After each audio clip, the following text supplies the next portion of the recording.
O Conselho Federal de Medicina anunciou no mês passado novas regras sobre as técnicas de reprodução assistida no Brasil. E para falar sobre o assunto, eu recebo agora o Reinaldo Ayer de Oliveira, que é conselheiro e coordenador do Centro de Bioética do Conselho Regional de Medicina do Estado de São Paulo. Tudo bem, Reinaldo? Tudo bem. Prazer recebê-lo novamente. Vamos lá, explica para a gente, então, o que é a reprodução assistida? Bem, talvez um dos grandes problemas da ciência moderna com relação à mulher é a infertilidade. E essa infertilidade, além de trazer problemas de ordem psicológica, trazem problemas de ordem social também. A inserção da mulher no mundo como mãe, como esposa. E por conta disso, houve um grande desenvolvimento científico-tecnológico nas últimas décadas, tentando alternativas para essas mulheres que tinham infertilidade. E isso é o que nós chamamos hoje de reprodução humana assistida. Então, em contraponto, a reprodução humana natural. E quais são os tratamentos aí mais comuns? Basicamente, os tratamentos começam pelos tratamentos mais simples, de estimulação ovariana, quando isso não acontece, de regularização dos ciclos menstruais, até técnicas mais avançadas que permitem a reprodução in vitro, que a gente chama, ou seja, fora do corpo da mulher. E depois esse embrião gerado nessa fertilização in vitro, então é implantada na mulher. E aí é que surgem, então, as resoluções que tratam da fertilização, ou seja, in vitro, reprodução humana assistida e o útero provisório.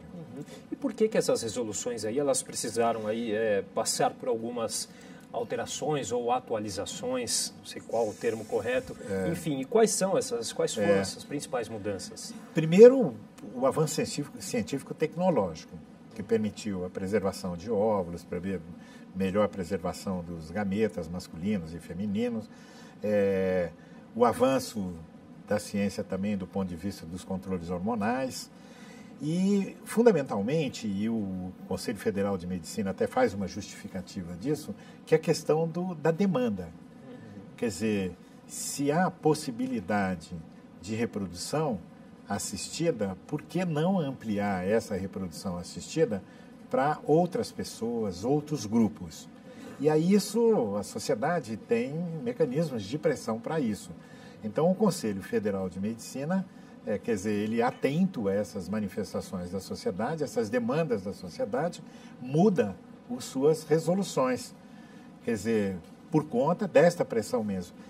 Isso significa um grande avanço, não só porque atende à questão da evolução científica tecnológica, como também coloca o Conselho Federal de Medicina muito próximo da sociedade. Por exemplo, na resolução anterior, não havia a possibilidade de que pessoas solteiras recorressem ao processo, né? Exato, e agora pode. Bem da construção social, né?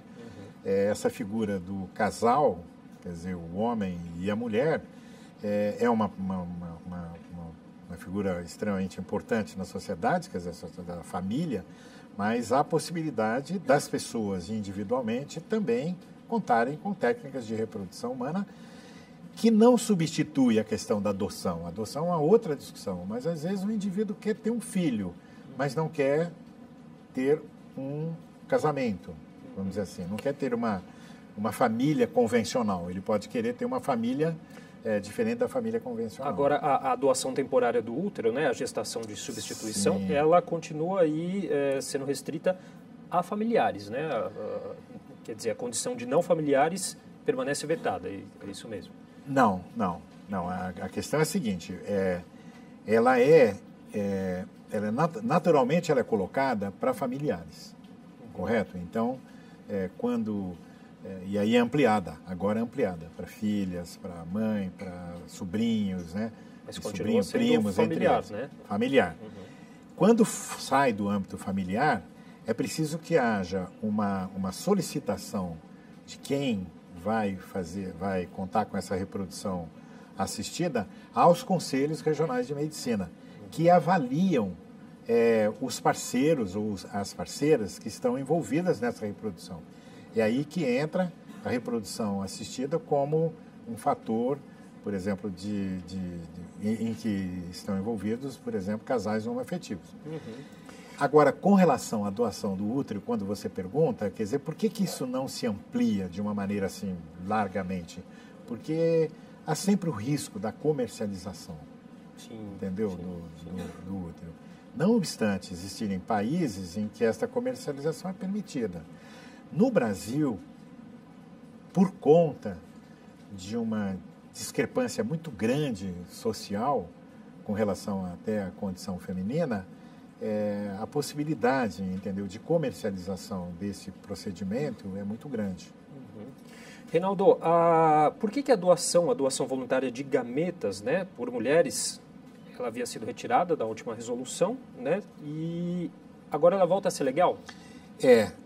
Então, na verdade é o seguinte, existiam os procedimentos que levavam à doação de gametas femininos, eram procedimentos eram muito sofisticados, mas com grande possibilidade de efeitos adversos, etc. Agora não, há um controle muito grande sobre isso. Então, o gameta hoje feminino é tão bem preservado quanto o masculino.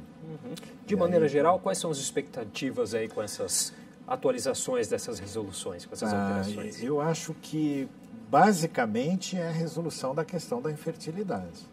Esse é o primeiro ponto, e isso é fundamental.